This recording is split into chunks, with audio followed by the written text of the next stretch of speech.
Hi hello traders, welcome back to our YouTube channel swing heist. நம்ம இன்றைக்கி பார்க்க போகிற டாபிக் என்னென்னு பார்த்தீங்கன்னா, break of structure plus entry எப்படி எடுக்கிறதுன்றது தான். சேஞ்ச் ஆஃப் கேரக்டரில் எப்படி நம்ம என்ட்ரி எடுக்க போகிறது தான். ஆல்ரெடி நம்ம போட்டிருக்க வீடியோஸ் தான் இது, பிரேக் ஆஃப் ஸ்ட்ரக்சர் எப்படி வருது, சேஞ்ச் ஆஃப் கேரக்டர் எப்படி வரையிறதுன்னு சொல்லிட்டு. பட் இதில் நிறைய பேர் டவுட்ஸ் இருக்குது, எனக்கு இன்னும் கிளியராக புரியலை அப்படின்னு சொல்லியிருக்காங்க. ஒரு சில பேர் என்ன சொல்கிறாங்க அப்படின்னா, எனக்கு பை சைட் ஜோன் வரைய ஈஸியாக இருக்குது, செல் சைட் ஜோன் வரைய கஷ்டமாக இருக்குது அப்படின்ற மாதிரி சொல்லியிருக்காங்க. இவங்களுக்காக தான் இந்த வீடியோஸ் பண்ணியிருக்கிறது. இதில் சில பேர் சொல்கிறாங்க இல்லையா, பை சைட் ஜோன் வரைய கஷ்டமாக இருக்குது, செல் சைட் ஜோன் வரைய கஷ்டமாக இருக்குது அப்படின்றது. அவங்களுக்கு எல்லாருக்குமே இதில் ஒரு சின்ன டிப் ஒன்று இருக்குது. டிப் இந்த சென்ஸ் அதை நம்ம வரையும் போது யூஸ் பண்ணிக்கலாம். இப்போ நம்ம பை சைட் ஜோன் வரைஞ்சால் தான் நம்மளால் எஸ்எல் டார்கெட் என்ட்ரி ப்ளேஸ் பண்ண முடியும். அதே மாதிரி செல் சைட் ஜோன் வரைஞ்சால் தான் எஸ்எல் டார்கெட் ப்ளேஸ் பண்ண முடியும். ஸோ அதே மாதிரி தான். ஸோ ரெண்டுமே வரைஞ்சால் தான் நம்மளால் ப்ளேஸ் பண்ண முடியும். பட் ஸ்டில் பிகினர்ஸ்க்கு பை ஜோன் வரைய கஷ்டமாக இருக்கும், செல் ஜோன் வரைய கஷ்டமாக இருக்கும். ஸோ அவங்க எல்லாருக்கும் ஒரு சின்ன டிப் மாதிரி இதில் நான் கொடுத்துருக்கேன். எப்படின்னு பார்ப்போம். சரிங்களா? இப்போ நம்ம செல் சைட் ஜோன் எப்படி வருதுன்னு பார்க்கலாம். ஸோ இப்படி வருது அப்படின்னா, பிரேக் ஆஃப் ஸ்ட்ரக்சர் வந்துகிட்டே இருக்குது அப்படின்னா, சேஞ்ச் ஆஃப் கேரக்டர் வந்தோடனே நம்ம டெசிஷன் பாயிண்ட்லேருந்து என்ட்ரி எடுப்போம். ஸோ இங்கேருந்து நமக்கு செல் ஜோனை போட்டுட்டு இங்கேருந்து நம்ம என்ட்ரி எடுப்போம். கரெக்டுங்களா? இப்போ இதுவே பை சைட் ஜோன் எடுக்க போகிறோம் அப்படின்னா சேம் தான். ஸோ பிரேக் ஆஃப் ஸ்ட்ரக்சர் வருது, சேஞ்ச் ஆஃப் கேரக்டர் வருது. ஸோ இங்கேருந்து நம்ம ஒரு என்ட்ரி பிளான் பண்ணுவோம். கரெக்டுங்களா? இங்கேருந்து ஒரு என்ட்ரி பிளான் பண்ணுவோம். ஸோ இது பை ஜோன் சொல்லுவோம். சரிங்களா? ஸோ பை ஜோன்னா க்ரீனில் மார்க் பண்ணுறது, செல் ஜோன்னா ரெட்டில் மார்க் பண்ணுவோம். கரெக்டுங்களா? இப்படி தான் பண்ணுவோம். பட் ஒரு சில பேர் என்ன சொல்கிறாங்கன்னா, எனக்கு பை ஜோன் வரை ஈஸியாக இருக்குது, lower lows new high form ஆகும்போது பை ஜோன் வரை எனக்கு ரொம்ப ஈஸியாக இருக்குது, but in case of sell zone வரையும் போது எனக்கு கொஞ்சம் கன்ஃபியூஷனாக இருக்குது அப்படின்னு சொல்கிறாங்க. ஸோ அவங்க எல்லாருக்குமே நான் ஒரு சின்ன ஒரு டிப் மாதிரி ஒன்று தரேன். அதை வச்சு நீங்கள் யூஸ் பண்ணிக்கோங்க இப்போதைக்கு. பட் ஃபார் லாங் டைம் ஃப்ரேமில் நீங்கள் பார்க்கணும் அப்படின்னா நீங்கள் இதை கற்றுக்கிட்டு தான் ஆகணும், ஒரு வழியே கிடையாது. Cell side zone by side zone ரெண்டுமே வரைஞ்சி தான் ஆகணும். பட் ஸ்டில் இப்போ நீங்கள் பிகினராக இருக்கிறதுனால உங்களுக்கு ஒரு சின்ன டிப் மாதிரி ஒன்று தரேன். சரிங்களா? இப்போ நம்ம ஸ்ட்ரெயிட்டாக வீடியோக்குள்ளே போகலாம். ஓகேவா? இப்போ நம்ம பிரேக் ஆஃப் ஸ்ட்ரக்சர் பிளான் பண்ணுவோம். பிரேக் ஆஃப் ஸ்ட்ரக்சர், இங்கே ஒரு பிரேக் ஆஃப் ஸ்ட்ரக்சர் வருது. ஸோ நீங்கள் லோஸ்லாம் மார்க் பண்ணணும். ஸோ நீங்கள் வேணும்னா மேக்னெட் ஆன் பண்ணிக்கலாம். சரிங்களா? ஸோ நீங்கள் போயிட்டு ரொம்ப கஷ்டப்பட வேண்டாம். மேக்னெட் ஆன் பண்ணிட்டீங்க அப்படின்னா கரெக்டாக அதோட லோஸில் போய் உட்காந்துரும். ஸோ நமக்கு வரையதுக்கு ஈஸியாக இருக்கும். இங்கே ஒரு பிரேக் ஆஃப் ஸ்ட்ரக்சர் வந்திருக்கு, அண்ட் இங்கே ஒரு பிரேக் ஆஃப் ஸ்ட்ரக்சர் வந்திருக்கு. Finally this is the break of structure. இந்த பிரேக் ஆஃப் ஸ்ட்ரக்சருக்கு அப்புறம் நமக்கு வந்திருக்குது என்னென்னு பார்த்தீங்கன்னா, சேஞ்ச் ஆஃப் கேரக்டர் வந்திருக்கு நமக்கு இந்த இடத்துல. சரிங்களா? சேஞ்ச் ஆஃப் கேரக்டர் வந்திருக்கு. ஸோ சேஞ்ச் ஆஃப் கேரக்டர் வந்ததுனால நாம் சேஞ்ச் ஆஃப் கேரக்டர் மட்டும் சும்மா மார்க் பண்ணி வைப்போம். சரிங்களா?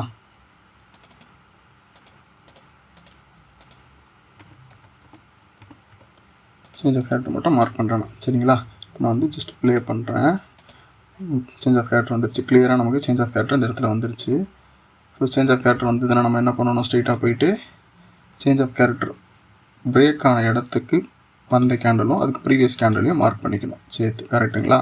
ஸோ நான் மார்க் பண்ணிட்டேன். ஸோ ப்ரீவியஸ் கேண்டலோடைய லோ மார்க் பண்ணிட்டேன். சரிங்களா?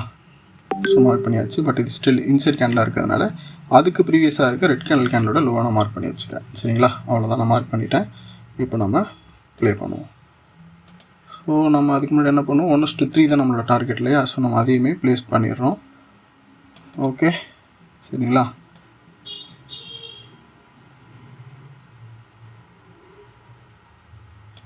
ஸோ மார்க் பண்ணியாச்சு. So we are playing it. Play பண்ணி பார்த்தோம் அப்படின்னா மார்க்கெட் வந்திருக்கு. நம்ம ஆர்டர் ட்ரிகர் பண்ணிடுச்சு. ஸோ 1:3 நம்ம பிளான் பண்ணியிருக்கோம். வெயிட் பண்ணி பார்ப்போம். And our target is done. கரெக்டுங்களா? 1:3 வந்துடுச்சு. ஸோ நம்ம இந்த ஆர்டர்லேருந்து எக்ஸிட் ஆகி வெளியே வந்துடுவோம். சேஃபாக முடிஞ்சு. பட் இங்கே தான் சில பேருக்கு கன்ஃபியூஷனே வருது. ப்ரோ எனக்கு பை சைட் ஜோன் வர ஈஸியாக இருக்குது, செல் சைட் ஜோன் வர கஷ்டமாக இருக்குது அப்படின்றவங்க என்ன பண்ணலாம் அப்படின்னா, நீங்கள் ஆல்ட் ஐ கொடுத்தீங்க அப்படின்னா உங்களோட சார்ட் அப்படியே இன்வெர்ஸ் ஆகிடும். சரிங்களா? பட் ஆனால் நீங்கள் இங்கே போயிட்டு செல் சைட் ஜோனை வரைஞ்சிட்டு நீங்கள் செல் என்ட்ரி போட்டுருக்கூடாது, மறந்து. சரிங்களா? இது பையிங் சார்ட்டு தான். தெரியுதுங்களா உங்களுக்கு? ரெட் கலர் கேண்டல்ஸ்லாம் மேலே போயிருக்கு, க்ரீன் கலர் கேண்டல்ஸ்லாம் கீழே வந்துருக்கு. நம்மளோட சார்ட்டு இன்வெர்ஸ் ஆகிருக்கு. ஸோ அந்த இடத்துல நம்ம எனக்கு செல் சைட் ஜோன் தான் ஈஸியாக வரைய முடியும் அப்படின்றவங்க இங்கே வரைஞ்சிட்டு நீங்கள் என்ட்ரி டார்கெட் எல்லாம் ஃபிக்ஸ் பண்ணிவிட்டு அதுக்கப்புறமா நீங்கள் என்ட்ரி டார்கெட் எல்லாமே ஃபிக்ஸ் பண்ணோம். ஆனால் எதுக்கு பையிங் ஜோனுக்கு ஃபிக்ஸ் பண்ணோம். நீங்கள் மறந்து போய்ட்டு செல் ஜோனுக்கு ஃபிக்ஸ் பண்ணிடக்கூடாது. ஏன்னா நம்ம இருக்க சார்ட் வந்து லைவ் சார்ட்டோடைய இது பார்த்தீங்கன்னா பையிங்கில் தான் இருக்குது. கரெக்டுங்களா? பையிங்கில் தான் இருக்குது. பையிங் என்ட்ரி தான் நம்ம ப்ளேஸ் பண்ணியிருக்கோம். பட் ஸ்டில் சிலருக்கு வந்து செல் ஜோன் தான் வர ஈஸியாக இருக்கும் அப்படின்னும் போது அவங்க வந்து இந்த சார்ட் அப்படியே இன்வெஸ்ட் பண்ணி செல் ஜோனை வரைஞ்சிட்டு அதுக்கப்புறம் அதை திரும்பவும் இன்வெஸ்ட் பண்ணி அவங்களுடைய எஸ்எல் டார்கெட் என்ட்ரி எல்லாத்தையும் ப்ளேஸ் பண்ணிவிட்டு ரன் பண்ண விட்டுடலாம். அவ்வளோதான், முடிஞ்சு. சிம்பிள். சரிங்களா? உங்களுக்கு கிளியராக புரிஞ்சிருக்கும்னு நினைக்கிறேன். புரியாதவங்க கமெண்ட்டில் கேளுங்க. நான் திரும்பவும் தனியாக இன்னொரு வீடியோ கூட பண்ணுறேன். சரிங்களா? மறந்துடாதீங்க. கேட்டு தெரிஞ்சுக்கிட்டா தான் நம்மளால் அடுத்தடுத்த ஸ்டெப்புக்கு போக முடியும். இது சிம்பிளான விஷயம் தானே, இது கூட தெரியாதா எங்களுக்கு, இது எங்களுக்கு பார்த்துக்கோ அப்படின்னு சொல்லிட்டு கேர்லெஸ்ஸாக விடாதீங்க. எதுவாக இருந்தாலும் பேக் டெஸ்ட் பண்ணி பார்த்தா தான் உங்களுக்கு வந்து அது புரியும். உங்களால் அடுத்தடுத்த ஸ்டேஜஸில் அதை இம்ப்ளிமெண்ட் பண்ண முடியும்.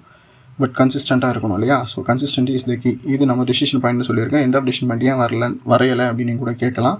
அப்படி இல்லை, வரைய கூடாதுன்னு கிடையாது. இது ரொம்ப சின்ன ஜோனாக இருக்கிறதுனால நான் எண்ட் ஆஃப் டெசிஷன் பாயிண்ட் எடுத்து சேர்த்து கூட எடுத்துக்கலாம், பிரச்சனை கிடையாது. அதுதான் பெட்டருமே கூட.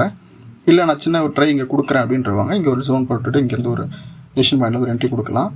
அதுக்கு கீழே நான் இன்னொரு என்ட்ரி கொடுக்குறேன், ட்ரை பண்ணுறேன் அப்படின்றவங்க மேபி கொஞ்சம் ஒரு தள்ளிட்டு இங்கேருந்து எண்ட் ஆஃப் டெசிஷன் பாயிண்ட்லேருந்து இங்கே ஒரு என்ட்ரி எடுக்கலாம். சரிங்களா? நெக்ஸ்ட் டைம் மார்க்கெட் உள்ள வந்துச்சு அப்படின்னா. ஸோ இப்படி தான் இது இப்படி தான் ஒர்க் ஆகும்.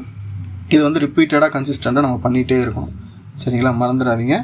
நமக்கு வந்து சார்ஜ் போட தெரியல, செல் ஜோன் போட தெரியல, பை ஜோன் போட தெரியல அப்படின்னா உங்களுக்கு இருக்க கரண்ட் சார்ட்டை நீங்கள் வந்து இன்வெஸ்ட் பண்ணிக்கலாம். இன்வெஸ்ட் பண்ணுறதுக்கு ஆப்ஷன் வந்து Alt